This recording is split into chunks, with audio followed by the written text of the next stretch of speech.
Welcome to my YouTube channel. My name is Ariana Jasmine, and today we're going to be talking about Rednote. Apparently, it's the next Chinese spy app that everyone is going to now that TikTok is going to get booted out of the US. So we're going to talk about it and see what it's actually about. Like, what the fuck is going on? I don't even know. Make sure you like, subscribe, comment for more videos like this, and let's get it going. If you would really like to support me, you can subscribe to my Substack. It's free, and I publish articles every Monday, Wednesday, and Friday. If you would really like to support me, you can subscribe monthly for only $5, the cost of a cup of coffee. Go to the link in this video's caption, www.arianajasmine.com, to subscribe. It only takes a couple of minutes and you'll really be supporting me and my journey as a content creator. All right, let's get into this video. Now that TikTok is getting booted out of the US, a lot of people are now fleeing to this app that's apparently literally Mandarin, and it's now the top on the list. It's actually above Watch Duty, which is the wildfire app, so that's pretty crazy. I think it really highlights the amount of petty this generation is, because this generation is not playing. They're like, listen, you're taking away our TikTok app? Okay, fine. We're just going to download another app that's like legitimately Chinese, written in Mandarin, and you're gonna have to fight us over it. Like, we're not gonna delete it. A lot of people ask me, they want to know it's so bad. They want to know it's so bad. They want to know, how does America sound in Chinese? In Chinese, like how? Listen, this is so chaotic and messy. I'm crying. Hey guys, just want to make a quick video about Xiaohongshu, introducing you guys. Oh, also, the CEO of Xiaohongshu put out this message to all of the American TikTok refugees. To this platform. So tip number one, we mainly use this platform for searching for suggestions, such as for restaurants, such as for shopping malls, even for like makeup tips. And secondly, this platform is mainly Chinese speaking, but do feel free to speak English and post English content, because I believe there are a lot more English speaking people on this platform nowadays, and like we need to build this community, and there are a lot of celebrities trying to register for the account here. So what matters more is like we build the community starting from now. And thirdly, I want to say never stop sharing your voice, because a platform such as Twitter, Instagram, and TikTok, YouTube, Xiaohongshu should never be banned. Like people sharing their actual voice there, like about wildfire in LA, about Gaza, and a lot of other things, right? These are real people's voice. What matters more is that we never stop making content. So yeah, welcome to Xiaohongshu. Let me know what your thoughts, let me know what you're interested in. I speak both Chinese and English, so like, feel free to ask me any questions. What a nice and inviting CEO. Listen, I'm not one to like CEOs or say anything nice about them, but the Xiaohongshu CEO, he seems like a cool dude. Where's Latrell? Dance floor.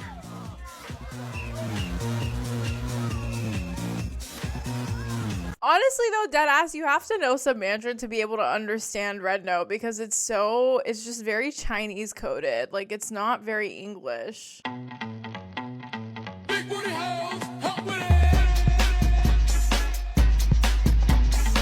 How embarrassing is it that you tried to ban an app like TikTok for security purposes, but then people are just running and downloading a straight up Chinese app? Like an app that's just straight up Chinese. Bitch, I'm from Memphis. What you know about me? Big G-L-O-N-N-G-L-E.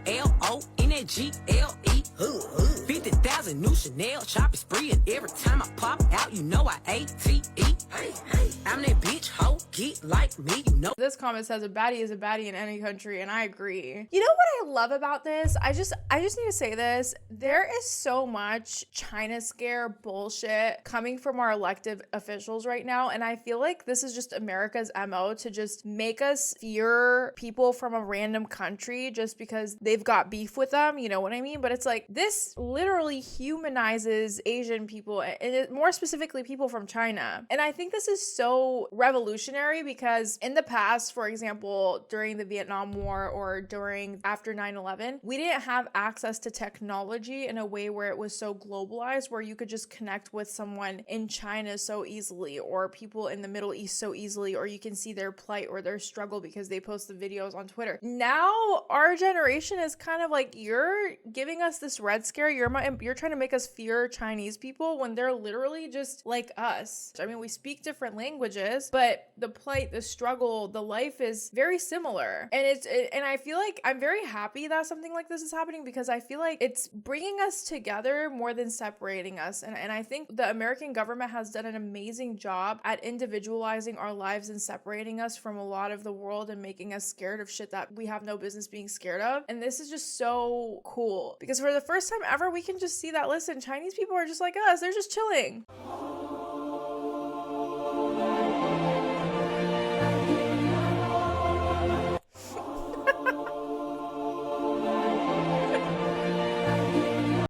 Hey, y'all, it's me.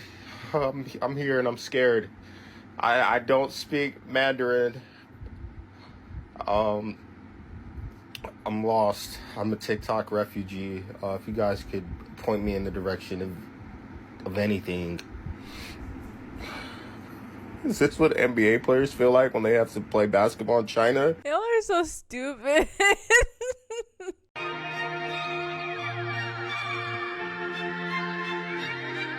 The US government waking up to see that Rednote is the #1 app store, and instead of complying, Americans swarmed to an actual Chinese Communist Party owned app, and now we're all learning Mandarin. That is so fucking embarrassing. Like, if this doesn't show you how fucking insufferable and useless our government is, I don't know what will. We literally cannot afford to buy groceries. We don't have healthcare. We don't have affordable housing. Most of us have to work more than one job. We can't even put food on our table. We're living paycheck to paycheck. And these motherfuckers are focused on TikTok ban, sending more money to Israel, and aliens. Quite literally, 3 things I don't give a flying fuck about. You know what I mean? That's how pathetic they are. But mama, I'm in love with a criminal. Why are the Chinese making thirst traps for Luigi? Luigi is international, baby. That's the international heartthrob. That is so fucking funny. There's a more detailed video on how to pronounce the actual name of the Rednote app. It is Xiaohongshu. I already made a much shorter, simple Xiaohongshu. You know what? I feel like I'll be good at speaking Mandarin. I feel like give me 4 months with Duolingo and I'd be a pro. I'm kind of curious to see what Twitter is saying about Rednote. I feel like the conservatives on Twitter have to have something to say about it. No? I don't even go on TikTok like ever, but I downloaded Rednote for funsies, and this was the first video I saw, like, OMG, should I stay? Hey friends from TikTok, I am Abe from China, and I just want to say it's so amazing to have you here. For so long we haven't really been able to connect or talk to each other like this, but now we finally can, and it feels so special. This is such a real chance for us to really get to know each other and maybe create something amazing together. It's not always easy. We are from different place, different culture, and yeah, there are policy issues too. But that's exactly what makes it so exciting. So yeah, I just want to say you are not just welcome here.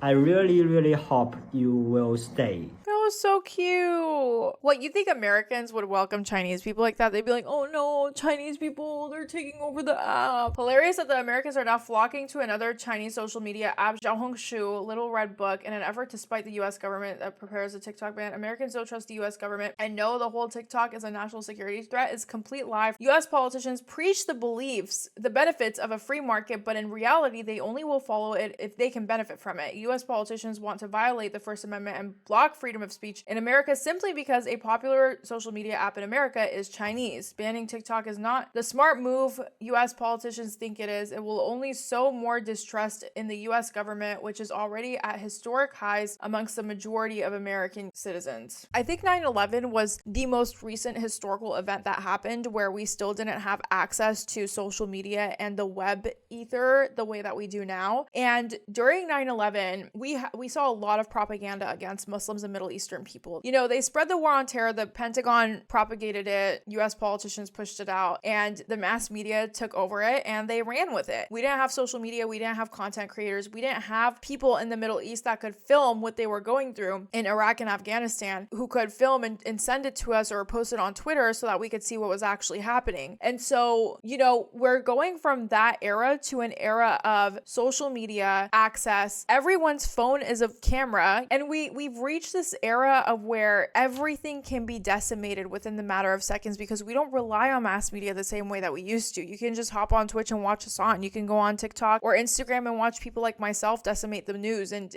we actually go in through the weeds and we talk about it in a way in which mass media not only doesn't approve but wouldn't also do. And so I think that's why things like this are so important, because the US government has been trying to make us scared of the Chinese government for a very long time. And so, you know, although I do have my own faults with the Chinese government, as I do with every government, like there's no government that I would ever simp for, period. But we can see what the government is saying, our government is saying. We can see what their government is saying, and we can talk to the people. And like I've always said, we have much more in common with people in China than we do with people like Taylor Swift or Beyonce, and that's always going to be true. And so I'm actually really glad that this TikTok ban backfired in this way, because for someone like me, TikTok is half of my income. And so when we're talking about income and livelihood, like, yeah, I'm fucking sad that TikTok is going to go away. It gave me the platform and the chance to become a content creator and create my own brand. But at the end of the day, if something like this is coming out of it and the mass majority of Americans can see through the Red Scare, I'm happy. I'm happy because it is time that we don't fall for this fucking propaganda bullshit. There are rightful reasons in which you can criticize the Chinese government while also acknowledging that a lot of the shit America says is just complete horse shit, to be completely honest with you. You can't trust anything they say. All they do is lie. The government's justification to ban TikTok is that our data is not safe on the platform because of China, but can any of us say our data is safe in American-owned platforms? No, it's not. Did we all forget about the Russian bots and Trump in 2016? Did we all forget about the clear-cut indications of how Russia meddled in that election through Facebook and how Meta sold our actual data to foreign adversaries? There's legitimate proof of that. There's legitimate reports of that. And all we're doing is focusing on TikTok. My thoughts on Rednote, I think it's very interesting. I mean, I said this already, but I'm very glad that Americans are seeing through the bullshit propaganda that the US government spreads. And I'm very glad that we are finding ways to use apps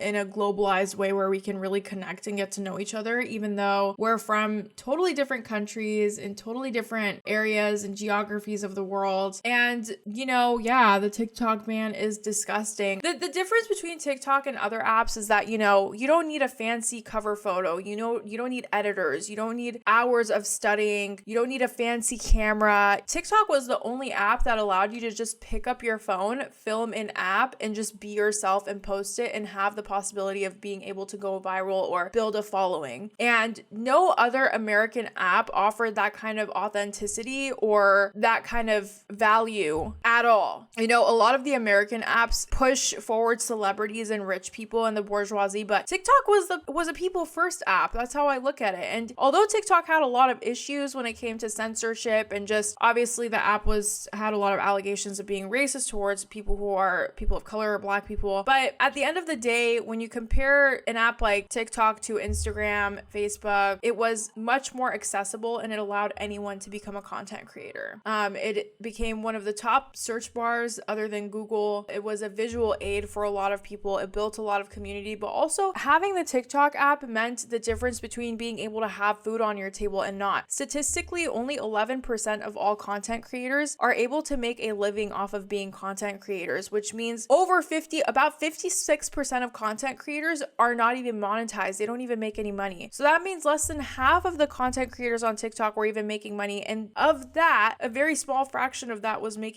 making a livable wage. And so, which at the end of the day, when you look at the data and you like extrapolate it and you actually analyze it, you see that many people who are content creators on TikTok, they just literally want to put food on their table. They just want a couple $100s so they can put gas in their tank, or they can, you know, be able to buy the shirt or the sweater that they want. And for the government to just take that away from the people and not give any kind of backup or resolution whatsoever is what I find so egregious about this, because the American dream is dead, because they tell us, get up, live an honest life, build a business, make a name for yourself, and you do that, but then they take it away from you because of foreign interests, which, by the way, just to wrap this all up, if it was really such a danger, why do American politicians have TikTok accounts? Why do people like John Ossoff or Cory Booker have TikTok's account, but actively voting against people having access to TikTok? It literally makes no sense. You guys used TikTok for your own campaigns like Kamala Harris or POTUS, but then you want to go behind everyone's months back and you want to vote against TikTok, which is an app that you use. So if it is such a foreign security threat, why the fuck do you have it as a senator or a congressperson or a president? The whole thing is just very dictatorial to me. Like, it's giving very much Fahrenheit vibes. I mean, it is what it is. We'll see if it actually gets banned. Right now, I'm filming this on the 13th, so we still have about a week until the actual 6 days until the ban takes into effect. So we'll see if it happens. Maybe some sort of a Hail Mary is going to be sung at the end, which has happened in the past couple of years. I don't really have that much hope. I think this is very different because both Congress and Senate has passed it, and the Supreme Court has heard all the arguments, and their questions did not look good. Like, it did not look like they were going to uphold people's access to TikTok, but we'll see. But anyways, thank you for listening to my tech talk. My name is Ariana Jasmine. Make sure you like, subscribe, comment for more videos like this, and we'll see you next time.